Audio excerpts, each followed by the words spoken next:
It's probably a touchy subject for a lot of people, but I want to talk about a certain definition of love. And I've heard of places where it's been deemed a different emotion for the male type person and the female type person. And just kind of some different interpretations that happen between the two people. I believe love for a man isn't really associated with the feeling. Probably the more dominant feeling that we feel is sex drive. I mean, I'm sure women have a sex drive too, but I want to put that under the umbrella of more being an attraction to something. Love, I think, has to be a verb. It has to be acted out. And I've come to a couple uh, definitions over the years, reading stuff, observing stuff, witnessing stuff. And the first one that I've been practicing probably more so recently because I've recently entered into a work environment where there isn't a lot of this, and there happens to be quite a big absence of love. And the first verb that I would use is compassion. And compassion being not really projected out there as to be kind of a way to go about things, more so in the fact that we don't need to care about what other people is happening, what other people are going through around us, and that we should only be considerate of ourselves, what we want, what we need, and don't pay attention to that. What we want, what we need, what we don't have, and so there needs to be a desperate a desperate need to get our way because we want to hold on to our own ideas so so predominantly that we don't care if the other person agrees. But maybe this could be related to having a boundary in your life to where you just don't allow certain things to happen within you. But I also feel like that if something has happened to you that is quite undesirable, that you always have the choice to act in a compassionate way, a way through love, so to speak. Um, and I feel like our default should be this. It should be a more instinctual thing to be compassionate, understanding, and being able to put yourself in another person's shoes. Because at the end of the day, we're kind of the same thing flowing through life. We've all got a brain, a pair of lungs, a voice, a pair of eyes, two legs, two arms, unless you've been through a fatal accident where you just lose a couple things or a couple organs. But at the end of the day, we all want the same thing. We all want to feel understood. We all want to feel heard. And sometimes people don't dish out any compassion because they don't feel like that they've been acted compassionately towards. And so there's this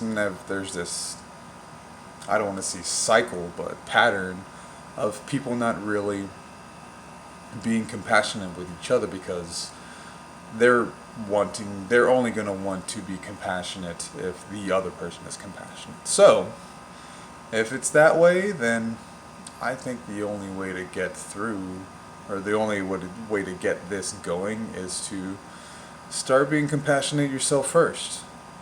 And if you go through in an interaction, have it be a loved one, employee, brother, mother, father, sister, anybody, random person, just go first. Be compassionate. Be the one who blazes a different trail. Be the one who doesn't take the easy way.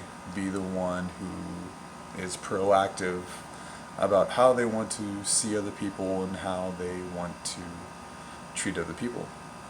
And if you're always not seeing being compassionate as an option, well, you'll never get compassion in the end, because what you put out into the universe is what's gonna come back to you, because the way that you really wire yourself is acting first through those things that you want, so that you understand them, so that when it does happen to you, it's greatly appreciated. So compassion falls under the umbrella of love, but I almost feel like this next one is also falls under the umbrella of compassion. And the verbiage here would be the word kindness. To be kind doesn't mean to be a walkover, a pushover. Doesn't mean to be like pushover, babe. Pretty much it describes the entirety of it. Um,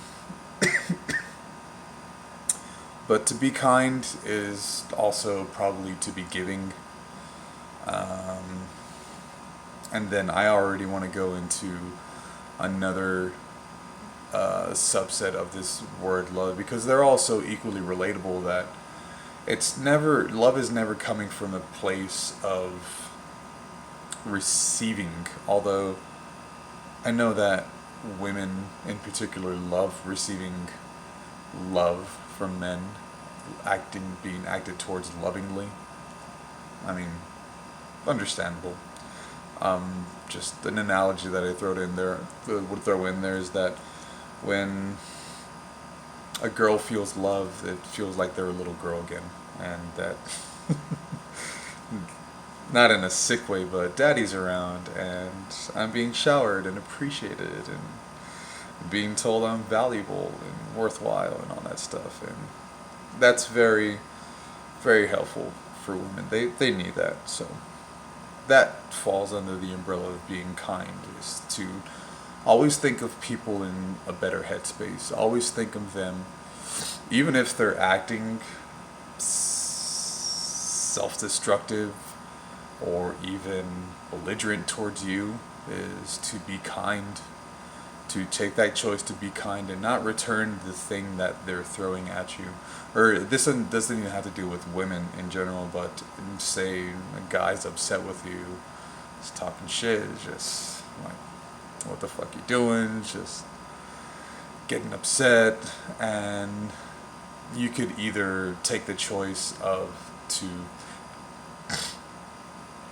there's probably two different aspects to this that you can look at.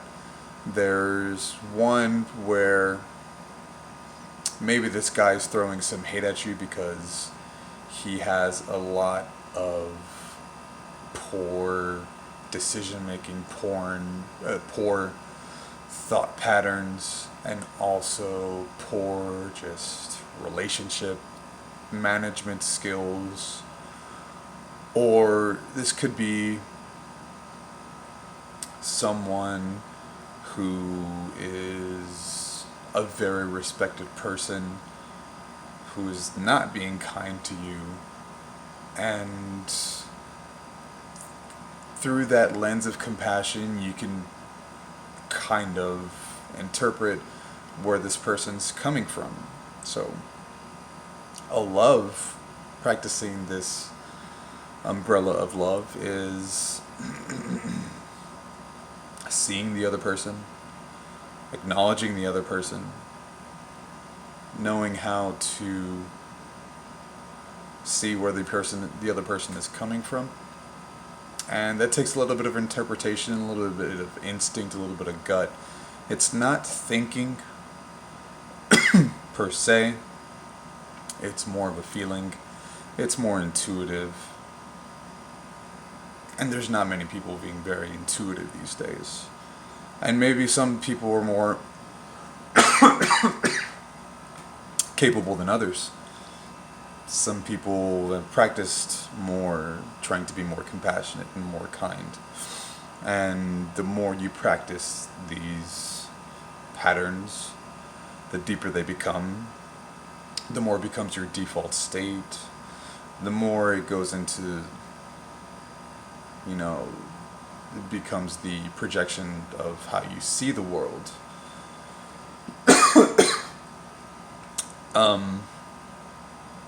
Yeah. So compassion, kindness, and this is probably my favorite one because,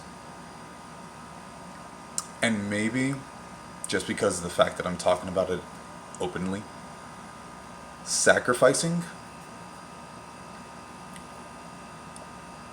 There's always, everything is a transfer of energy.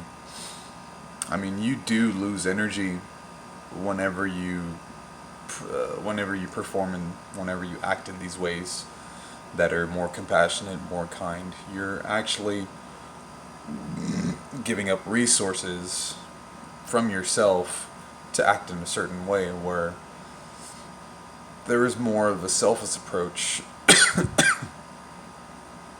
to not expend any energy, not use any thought, not trying to use any of your brain power, the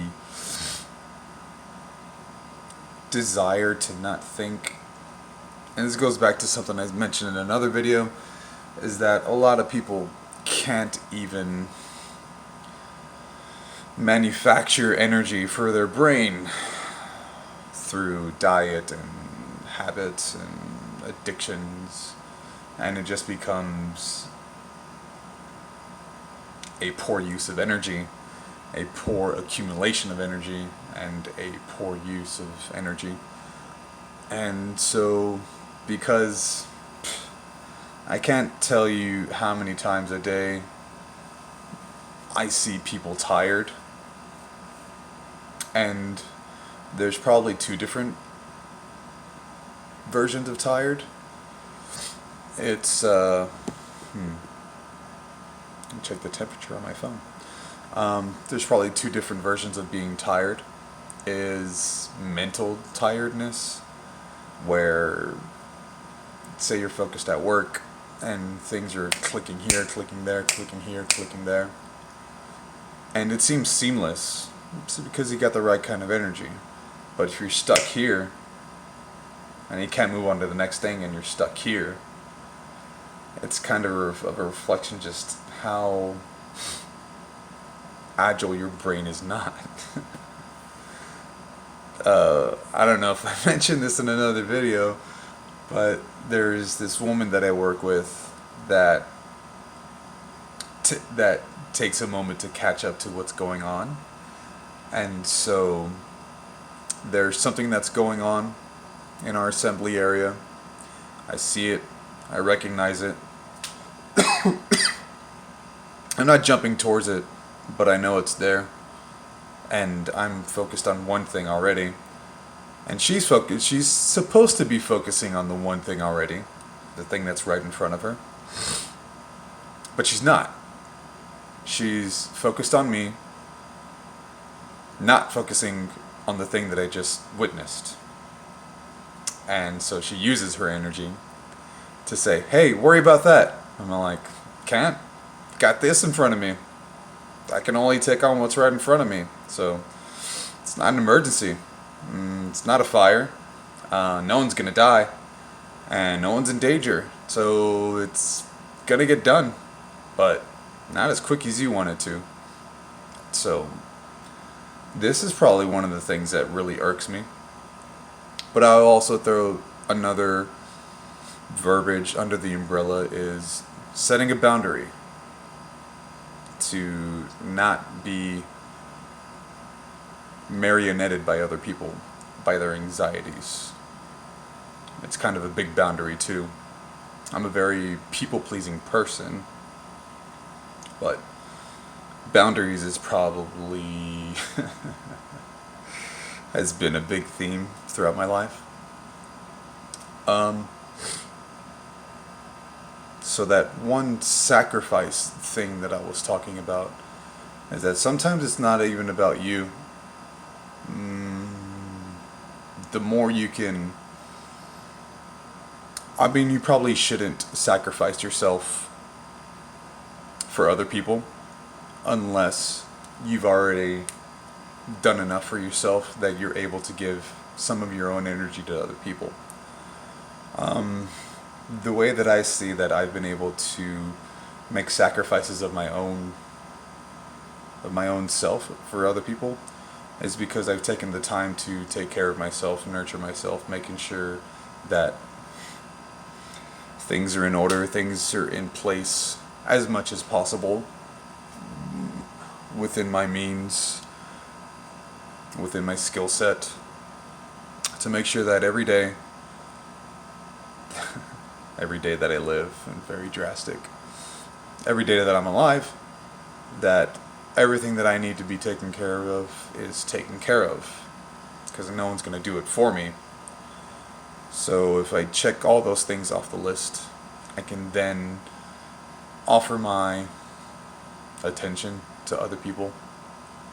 And some people don't even have enough checks on the day for themselves to be able to want to give their energy to another person. Or maybe they do have enough things on their checklist, but they don't bother or are not even interested in giving that sort of attention to another person. Just keeping it on themselves, self-centered, narcissistic. And I wasn't always this way. When you're younger, hormones are so much more of an influence on your psyche.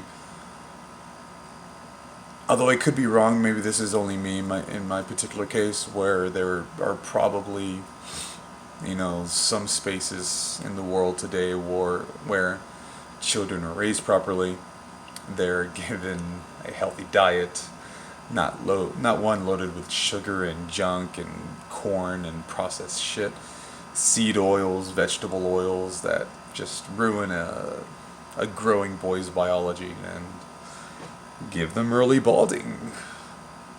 And so I've always wanted more, craved more, needed more, demanded more, felt entitled to more.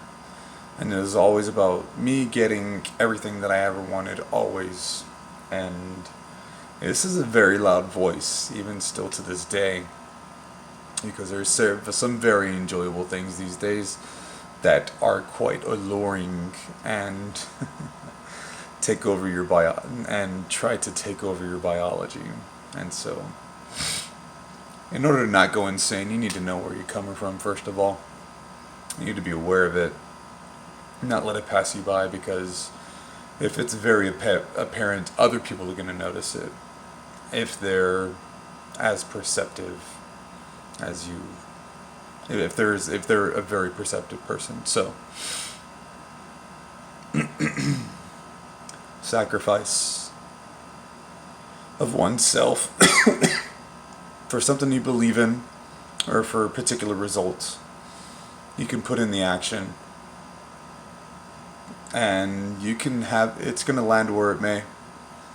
It's a swing of a bat. Take a swing, man. If you got the energy, if you got the strength, go ahead and take a swing. So, sacrifice, compassion, kindness.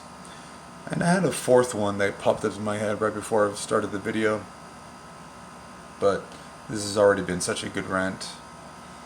I may just end it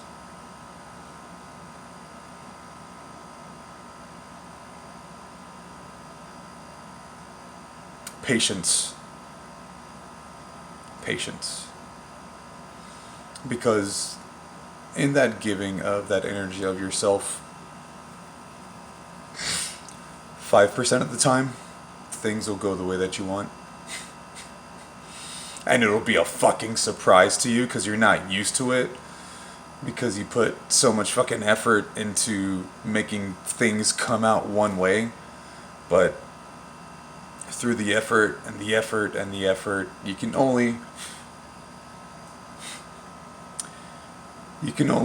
really grant yourself or be granted any success if you're consistent.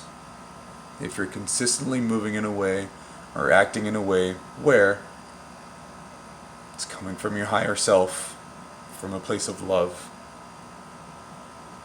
it'll always be more so of a practice. And sometimes there's a fruit to your labor. Sometimes, not all the time. The state of mind that I would like to propose or promote is that there's more reward in the doing of a thing than there is in the results. Asking how someone's day was, giving someone a compliment when they ask for one, that falls under the umbrella of kindness. Where, say someone got a new haircut and you can say, man, you don't even need a haircut, like you don't even have hair to cut, like you can be like, nah, it looks really well, looks like the barber did a good job. It's the complete opposite. Imagine how much bank that'll build in that relationship with the person that you're with, if you're seeing the brighter side of things and not trying to take advantage of someone being vulnerable very in front of you, being compassionate to one being vulnerable, to being more vulnerable. Just like that thing of compassion being that thing that you do first.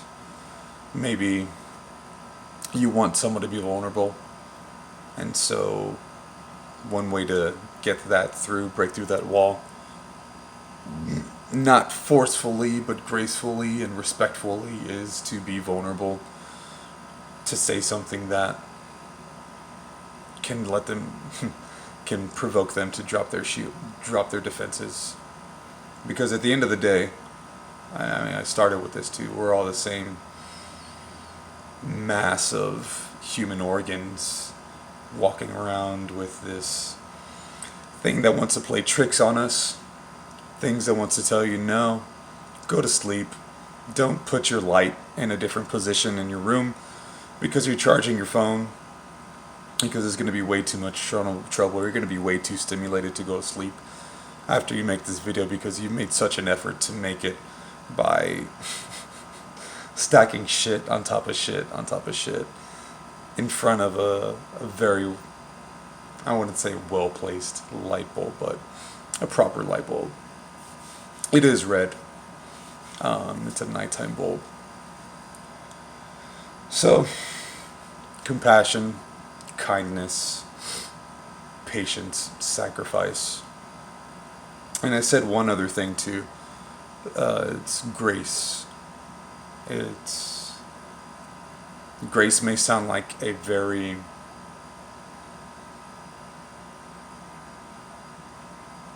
non-threatening word, but traveling through the world with grace means that you're witnessing some shit that you wish you wouldn't want to witness. But still moving through and acting in such a way that makes your experience better and makes the experience better for other people. So, let me know what you think. If you want to reach out, I do have an Instagram. Maybe I'll post it in the link. But if you're willing to search it out, it's Jack O 7 lantern. You can see the 7 being the apostrophe in O Lantern, Jack O7 Lantern, if you want to reach out. I'm still offering mentorship, guidance, advice, and it's all free. I would just probably more so have the pleasure of speaking with people who may be going through something that they don't quite understand and illuminating some darker parts of their minds so that they get a grasp on what's really going on around them and how they can improve themselves if they feel they need it so that they can move through this world with grace. So next one.